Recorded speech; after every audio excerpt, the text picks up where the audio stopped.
राह मुश्किल कर दूं, कोई गड्ढा थोड़ी हूँ कि हर कोई आकर रुक जाए, बस अड्डा थोड़ी हूँ, तेरी राह मुश्किल कर दूं, कोई गड्ढा थोड़ी हूँ और जरा सी अनबन में बदल जाऊं, कोई राघव चड्ढा थोड़ी हूँ। देखिए एक चीज मैं आपको बता दूं कि जो आदमी खुद सिम का जो है वो महीने का जो रिचार्ज है वो 28 से 30 दिन करवाने के लिए चला था, समझ रहे हैं, अब वो खुद पोर्ट हो गया है। वो आदमी जो आप ये समझिए कि सदन के अंदर बिल लेकर आने की बात कर रहा था दल बदल कानून को लेकर, जो आदमी कह रहा था कि अगर कोई भी नेता या सांसद किसी और ने पार्टी में जाता है तो उसकी संसद की सदस्यता रद्द हो, वही आदमी आज एक पार्टी को छोड़कर दूसरी पार्टी में शामिल हो गया है।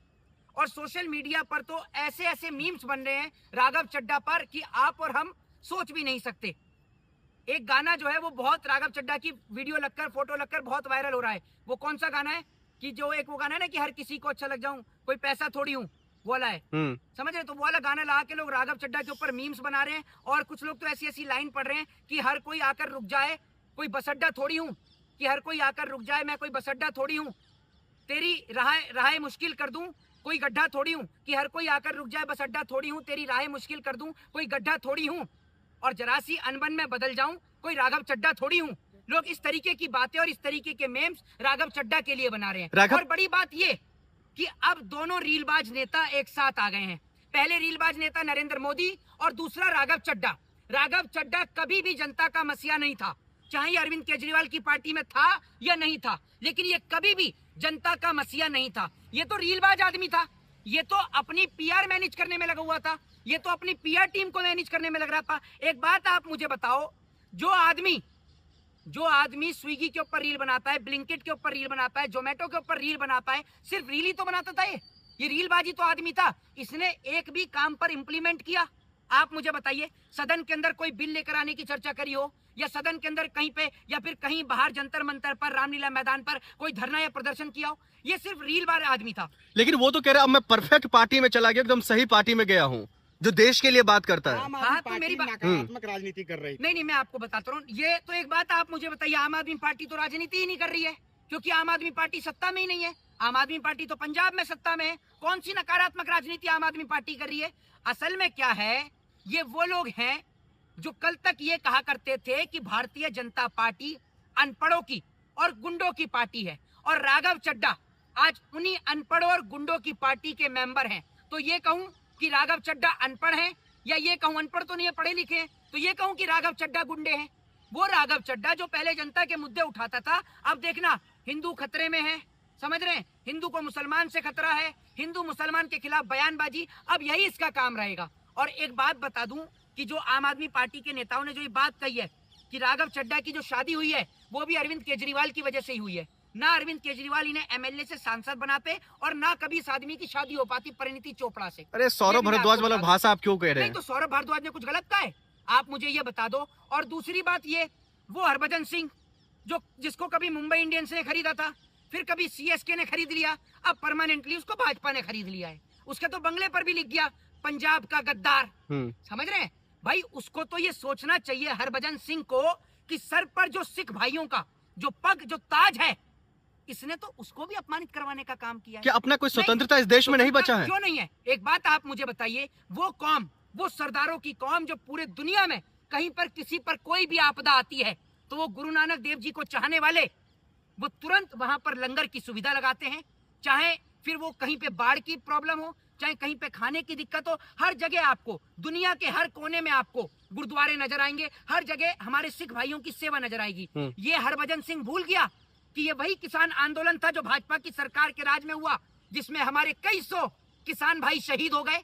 ये पंजाब की धरती से आता है, और हमारे पंजाब के किसान भाई, हमारे हरियाणा के किसान भाई, हमारे उत्तर प्रदेश के किसान भाई, हमारे मध्य प्रदेश के किसान भाई इन्हीं दिल्ली की सड़कों पर और इन्हीं बॉर्डरों पर बैठे हुए थे, जहां पर आज ये सांसद बनकर हरभजन सिंह बैठा हुआ है। हरभजन सिंह को तो ये कह देना चाहिए कि वो सिख कौम से ही नहीं है, क्योंकि सिख कौम तो वो है जिनकी वजह से हिंदू धर्म जिंदा है।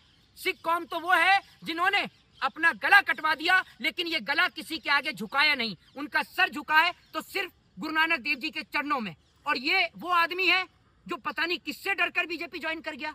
वहीं तीसरी ओर वो स्वाति मालीवाल, वो ये कह रही हैं कि भाई केजरीवाल जो है वो बहुत बेकार हैं, ये है वो है। केजरीवाल के लिए 10 बुराइयां कर रही हैं। अरे इससे पहले भी तो तुम थी महिलाओं के भाजपा का लिए। सम्मान नहीं करते केजरीवाल। सुन लीजिए है। एक सवाल भाजपा का सम्मान है नहीं। जी। कल तक तो आप लोग राघव चड्ढा की तारीफ में कसीदे पढ़ते रहते थे, अब अचानक उन्होंने भाजपा क्या ज्वाइन कर ली, आप लोग सब बिल्कुल बिफर पड़े हैं। नहीं तो आप एक बात मुझे ये बताइए ना, अभी एक एक्टर है उनका नाम है प्रकाश राज, आपने देखा होगा कि उन्होंने किस तरीके का तंज कसा है। उन्होंने राघव चड्ढा को लेकर कहा है कि जो है मैं पुलिस प्रशासन से नाराज हूं, अब मैं दाऊद इब्राहिम को ज्वाइन कर लूं। आप अगर अरविंद केजरीवाल से नाराज थे तो विपक्ष की और भी पार्टियां थी जो जनता की आवाज को मुखर होकर बुलंद करती हैं।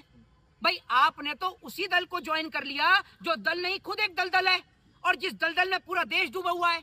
आज अगर बेटियों के साथ बलात्कार की बात है तो आप उठाकर देख लीजिए बीजेपी का इतिहास, तो आपको मिलेंगे कुलदीप सिंह सेंगर, आपको मिलेंगे इनके सहयोगी दल के तमाम नेता प्रज्वल्ला रेमन्ना, आपको मिलेंगे इनकी पार्टी के धाकड़, समझ रहे हैं, और तमाम लोग इनके मिलेंगे आपको। संजय सिंह जो है उपराष्ट्रपति को नोटिस जो है लिखने वाले हैं, वो कह रहे हैं हम उनको नोटिफाई करेंगे ताकि इनकी जो है ये संसद सदस्यता रद्द हो। देखिए एक चीज मैं आपको बता दूं, सब कुछ इनका है, सब कुछ इनका है। ये तो जब चाहे जिस भी राजनीतिक पार्टी का करियर खत्म कर सकते हैं।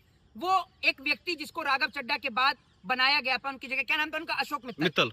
अशोक मित्तल के ऊपर ईडी की रेड होती है और अशोक मित्तल भाजपा को ज्वाइन करते हैं। मैं पूछना चाहता हूं इन्फोर्समेंट डिपार्टमेंट से कि अब अशोक मित्तल के ऊपर ईडी की रेड क्यों नहीं हो रही, बताइए आप मुझे। आप कहते हैं कि ईडी का कोई संबंध भाजपा से नहीं है, तो अशोक मित्तल के ऊपर हो ईडी की रेड, और अशोक मित्तल ने क्या करप्शन किया है वो पूरे देश के सामने आए ना। अब क्यों नहीं हो रही अशोक मित्तल के ऊपर? अमित शाह इस सवाल का जवाब दें कि अशोक मित्तल के ऊपर क्यों नहीं हो रही ईडी की रेड। ये जो 7 सांसद है वो सीबीआई और ईडी से डर करके बीजेपी में गया है। तो और किस लिए गए हैं, और किस लिए गए हैं? सबसे बढ़िया तरीका है इनके पास कि या तो प्यार से आ जाओ, नहीं तो सीबीआई और ईडी के जरिए बुलवाया जाएगा। मैं तो कहता हूं सबका नाम बदलते हैं, सबसे पहले ईडी का नाम बदलकर भारतीय जनता पार्टी कर दो, सबसे बढ़िया है। सबको समझ में तो आएगा कि बीजेपी लेकर आई है इनको अपनी पार्टी में। भाई एक बात मुझे बताइए, ईडी अब क्यों नहीं अशोक मित्तल पर छापा मार रही, आप मुझे बताइए। और इससे पहले और भी तमाम लोग हैं जिन्होंने भाजपा को ज्वाइन किया। ये देखते हो इनका असम का जो मुख्यमंत्री है, क्या नाम है इसका, हेमंता बिश्व शर्मा। ये हेमंता बिश्वा शर्मा के ऊपर जब ये कांग्रेस की सरकार में था तो इसके ऊपर भ्रष्टाचार के आरोप थे। स्वास्थ्य मंत्रालय इसके पास था, हेल्थ मिनिस्ट्री में इसके ऊपर भ्रष्टाचार के आरोप थे। लेकिन जिस दिन इसने बीजेपी ज्वाइन करी उसके बाद आपने एक भी चर्चा इसके भ्रष्टाचार की नहीं सुनी होगी। अजीत पवार जो कि महाराष्ट्र से डिप्टी सीएम भी थे, आज इस दुनिया में नहीं है, उनके ऊपर आपको पता होगा ईडी की रेड हुई थी, उन्होंने बीजेपी को ज्वाइन किया, अब उनकी कोई भी चर्चा नहीं होती थी। शारदा चिटफंड घोटाले का आपने नाम सुना होगा, नाम था उसमें दोषियों का मुकुल रॉय, बीजेपी को ज्वाइन किया, सारे आरोप उनके ऊपर से साफ, कोई चर्चा नहीं होती। बंगाल का चुनाव है, नाम सुना होगा एक उसका जिसकी बहन को हर फिल्म में गुंडे उठाकर ले जाते हैं, मिथुन चक्रवर्ती, उसके बेटे के ऊपर बलात्कार का आरोप लगा था, समझ रहे हैं। बीजेपी ज्वाइन करी, अब कोई गोदी मीडिया उस पर चर्चा नहीं करती, कोई टीवी चैनल और अखबार उस पर डिबेट नहीं करता। तो बीजेपी क्या करती है कि आ जाओ आप हमारी पार्टी में, क्योंकि ये दल नहीं दलदल है, और इस दलदल में गुंडे, मवाली, चोर, डकैत। आपने बीजेपी ज्वाइन करने के बाद अगर शिक्षा पर चर्चा कर दी, अभी एक बीजेपी का कह रहा है कि केजरीवाल से हम इसलिए नाराज हैं जो आम आदमी पार्टी से ही गया है, कह रहा है कि क्योंकि उनका शीश महल था। मोदी जी तो सड़क पर फुटपाथ बनाकर झोपड़ी में रह रहे हैं, मोदी तो सड़क पर रह रहे हैं और प्याज का कट्टा धरे रखते हैं। ज्योतिरादित्य सिंधिया ने बताया ही कि प्याज रखने से गर्मी नहीं लगती, तो मोदी जी तो रात को फुटपाथ पर सोते हैं और प्याज का कट्टा बगल में रखते हैं, तो उनको तो एसी की भी जरूरत नहीं। मतलब किस तरीके की बेवकूफी वाली बातें कह रहे हैं कि भाई केजरीवाल शीश महल में रह रहे हैं, तो मोदी जी कहाँ रह रहे हैं, झोपड़पट्टी में, फुटपाथ पर रह रहे हैं। बताइए आप मुझे, आप सोच कर देखिए ना। और ये वही राघव चड्ढा है, अब तो चड्ढा नहीं, अब तो चट्टी हो गई आरएसएस की, समझ रहे हैं ना। क्योंकि अब तो ये राघव चड्ढा जो क्या कहते हैं कल तक जो है जनता की आवाज उठा रहे थे, भाजपा ने इनको उठा लिया। तो ये बात तो पूरा देश समझ रहा है और देख रहा है। जय हिंद, जय संविधान।